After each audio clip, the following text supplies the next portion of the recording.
everyone, and welcome back to the channel. If you haven't had a chance to do so by now, please be sure to like, comment, subscribe, and share. And to go a step further, tap the notification bell. That way you'll always be informed each and every time I'm uploading something new. Yes, God, honey. All right, girl. Actually, before we get into season 3, episode 8 of Chasing Dallas, a few announcements. Make sure you guys are tuning in tomorrow, that's Sunday at 6 p.m. Eastern Standard Time. I'll be sitting down live with Carrie D and Lyndon James. Yes, God, honey. We'll be talking everything from Chasing Dallas to their music career and much more.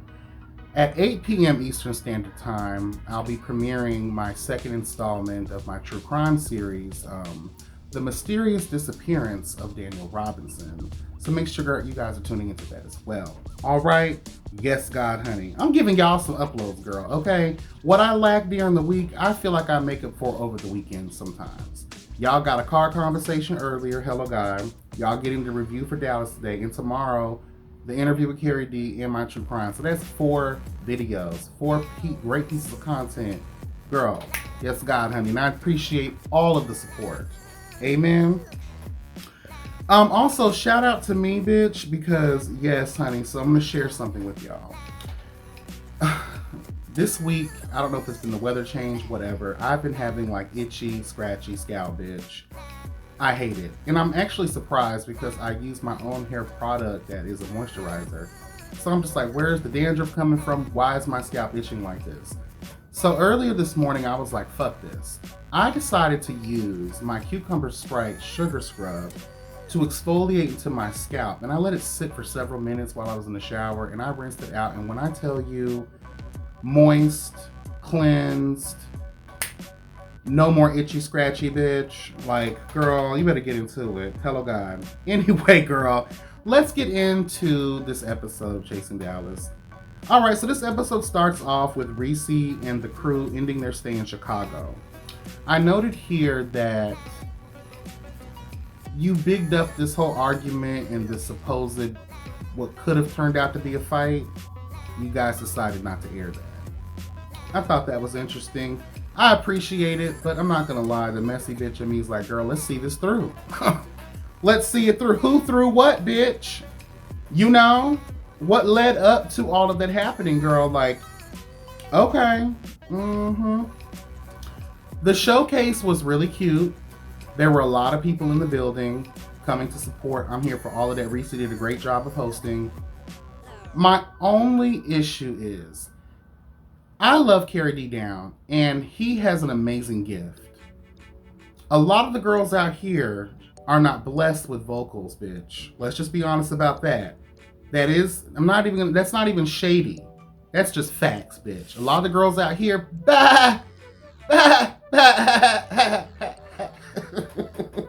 girl, yes, God, honey, like, girl, if I hear Carrie D sing Happy Birthday one more time, I'm going to find out who the creator of that song is and kill them. Like, I feel like, from the optics of it, Carrie D is being tried. That's just how I feel about it. Like, you're too talented to just be sitting around this bitch singing Happy Birthday to bitches. Did you perform another song at the showcase? Because, all right, moving on from that. We'll get into it. I'm going to ask him tomorrow. Hello, God. Hello. So the next scene, we get to Trey Howard, and he gives Eric James an opportunity to film with him. That's what I got from it. Let's be honest here, guys. We haven't seen much of Eric James. When he's not blowing out his candles and disappearing into the mist to escape, you know, what could be ass whoopings from people. This is my thing. I completely agree with Trey Howard when he said, you know, I feel like you're opportunistic and you only show up around the group when it's time to film. But then I put on Ariel O'Hara's hat and I'm like, bitch, y'all are call sheet hoes. Then I put on my hat where I always talk about cast relations and how that develops. And I feel like that's very important. And that's a missing piece that a lot of web series, y'all need to really think about that. How does the cast relationship make sense? And I guess it's not really fair when you do have the family who already has their bonds. And if you've been on season 2 or season 1, it's kind of easy to mix and mingle with these people because you already know what to expect. Eric James just always seems like the odd man out. Then again, Eric, you put on so much, your presence is very off-putting, girl. And it makes the girls not want to associate themselves with you. When we see your confessionals, they're staged, they're rehearsed. It's a mess. You're a mess. And you don't fit into this show. Moving on. So yeah, Trey sits down with Eric to explain some concerns he has with him. We already discussed what those were. Already discussed that as well. So let's move on. At the end of their sit down, it seemed as if they were able to come to a mutual understanding. I low-key wish that could have been a moment with Dre Simber and Trey Howard. I think we need to catch them alone. That's what we need to do, because you believe it or not, I really could see y'all doing business together. I really could. But we'll get into them a little bit later. Yes, God, honey. So moving forward, I had to note here, guys, and again, I gotta call it out. When I have to question my own sanity, and I'm trying on my Bluetooth headphones, my wired headphones, without the headphones, I'm like, girl, am I going crazy, or is the sound just shit? And indeed, that's exactly what it is. I'm seeing a lack of effort and giving a fuck. If you are picking venues where there's going to be noise, what's up with the microphone situation? All I really heard from this backyard extravaganza that Markel invited Trey Howard to, Dior was there, and George was there. I couldn't enjoy the scene because I couldn't hear the fucking scene. All I really heard was Dior left his wallet at home and it's raining, and Trey and Markel are going to be co-hosting a pajama party. That's really all I heard. Okay, moving on. Whew, girl. Imani. At this point, I really just, what's the point of submitting your clips? You're not even doing your job. Girl. Moving on. So Reese meets up with Carrie, Dior, and Ariel at some golf course. Again, let's see y'all do shit. Gathering around the table, girl, really ain't doing nothing. We can have conversations while we're playing golf. You know what I'm saying? Like, we can put some pep in y'all step, girl. This is after y'all play golf. I don't know, girl. But in this scene, we get more of what was going on with Dior's situation with the whole fraudulent landlord. I'm with Ariel, girl. Dunna.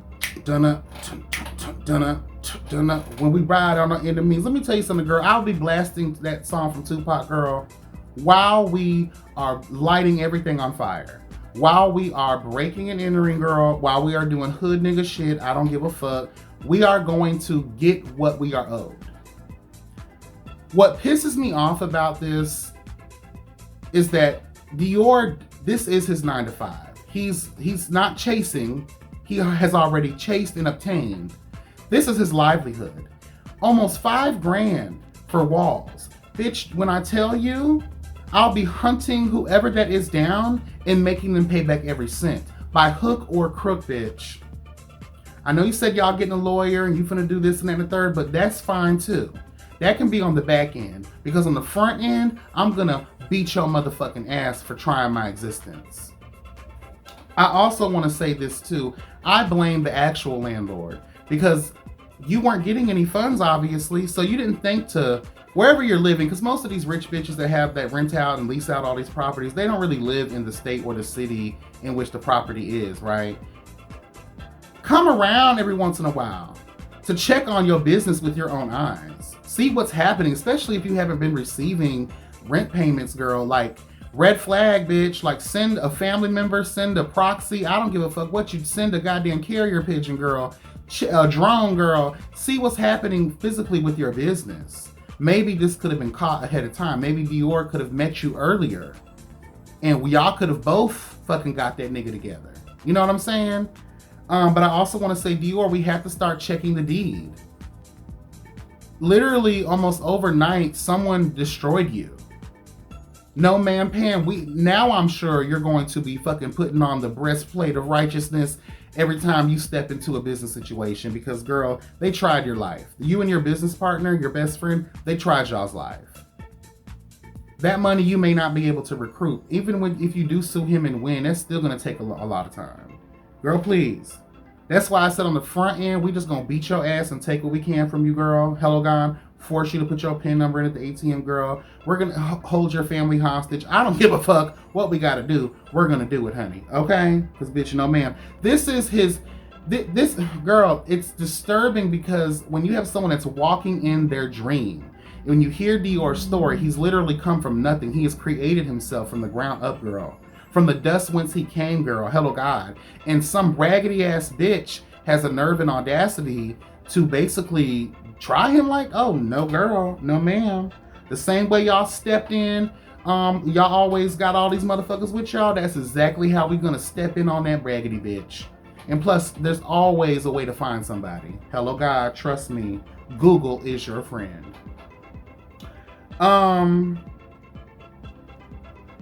Moving on from that, there really wasn't much going on as they were sitting down talking.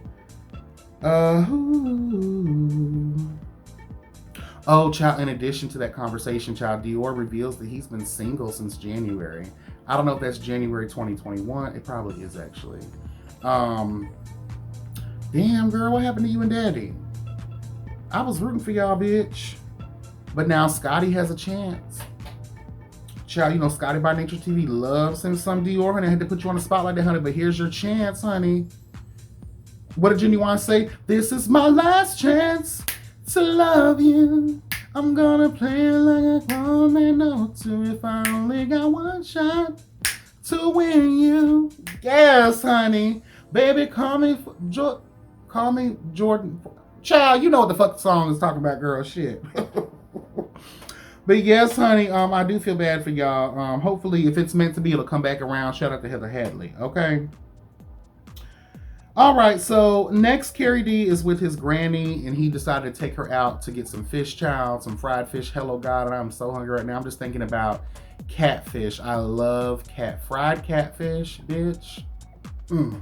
With homemade tartar sauce, girl. With some macaroni and cheese. Some cornbread. Some sweet cornbread. Ooh, some good lemonade, girl. Maybe an Arnold Palmer. And then we're gonna need another plate to go, bitch, because I might be hungry on the way home, honey, okay? Although I appreciate the scene and I love Carrie D's story, another situation where I just could not hear shit. I want to say this.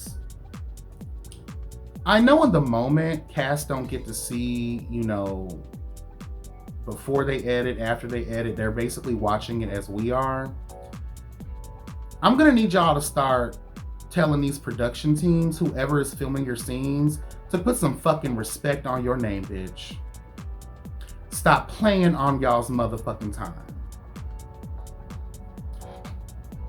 Pretty good scenes are being overlooked because we can't hear a goddamn thing. Girl, please. And that's not the cast's fault. That's the production team who is recording these scenes. I know y'all do a playback. I don't give a fuck if it's on your phone or whatever. Again, maybe you need to have a microphone conversations instead of using Bluetooth type of shit or whatever y'all using, girl. Get it together. Get it together. Because if I'm the cast member here, girl, and I look at this in the playback, I'm like, girl, y'all playing on my time.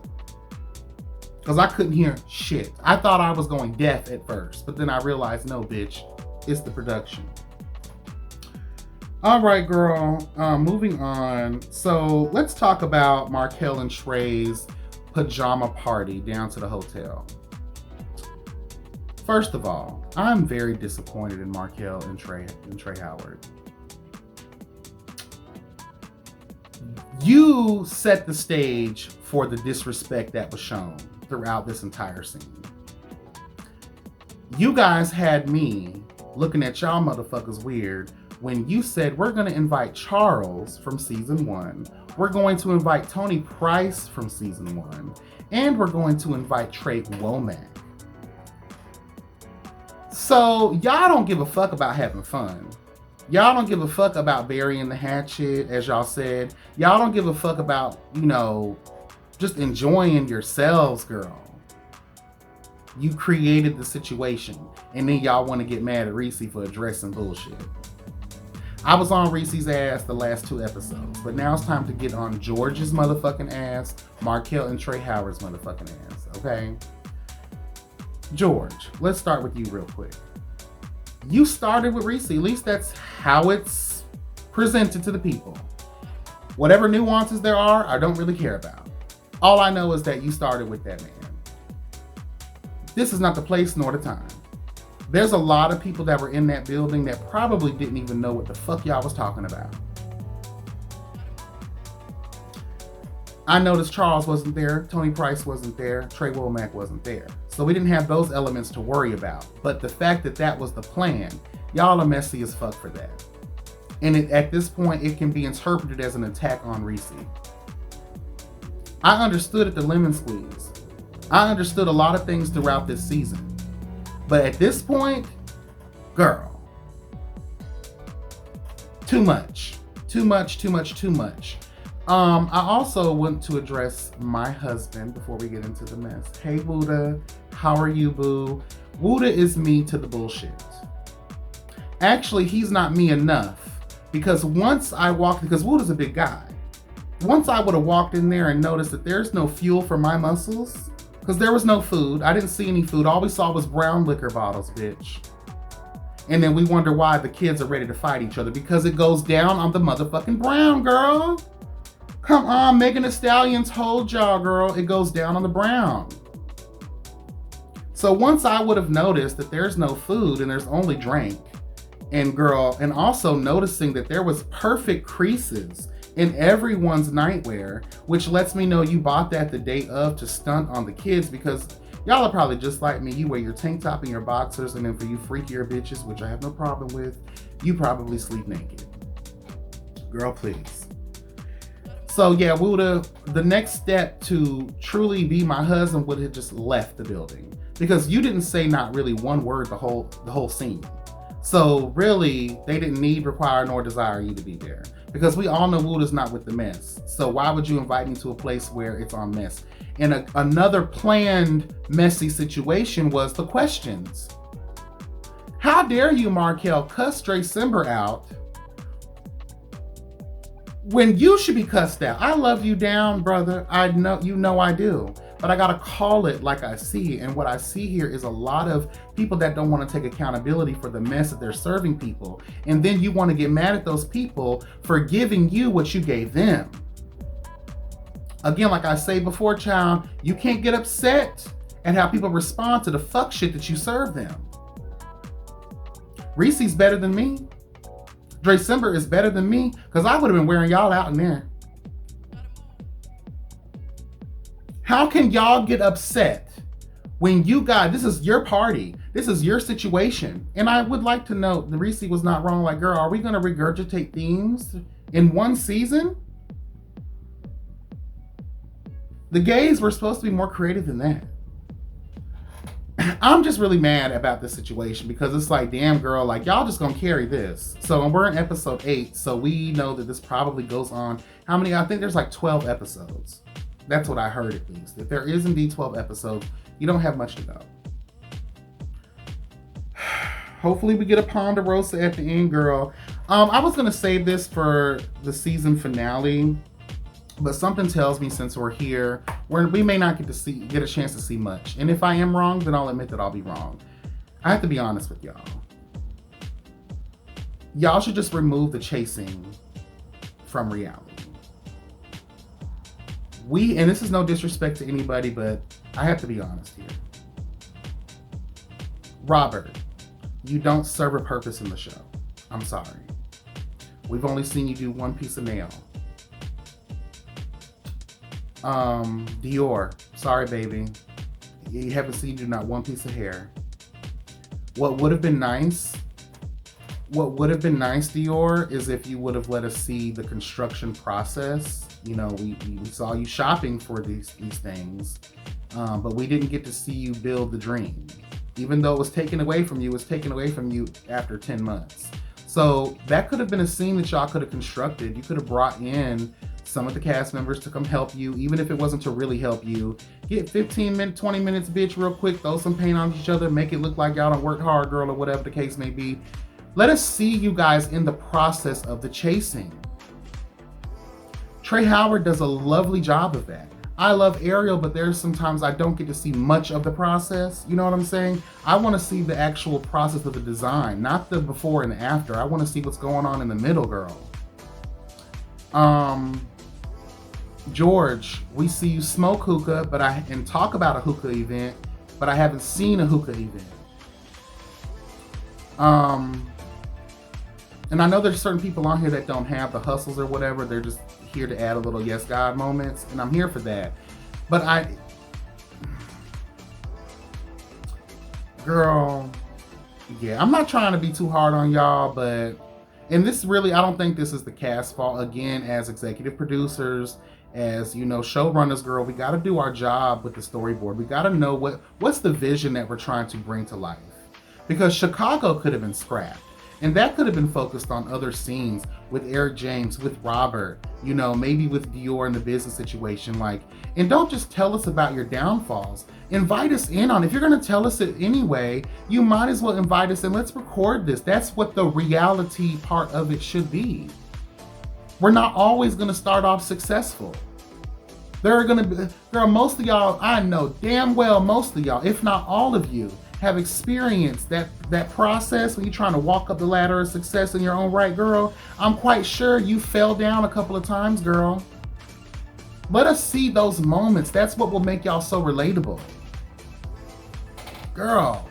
And again, keeping better attention on the production of everything. Like, you're displeasing your audiences when you deliver subpar work. Anyway, child, a lot of people went up for this episode. Again, I just was like, okay. And then I want to talk about this real quick just to end it. Like, again, y'all can't get mad at Dre Simba for going the fuck off. You created an environment that was conducive to a bitch getting y'all together. Y'all want to get mad and throw people out. And we're in the height of Miss Rona, and bitch, y'all got all these people up in that little ass room? Anyway, we needed to, anyway, be blessed and never stress. Y'all get down in the comments. Let me know what y'all thought about the episode. I do look forward to the next one. I actually look forward to the entire season. Let's get it out there. Let's finish this up. And then let's continue to, bye y'all.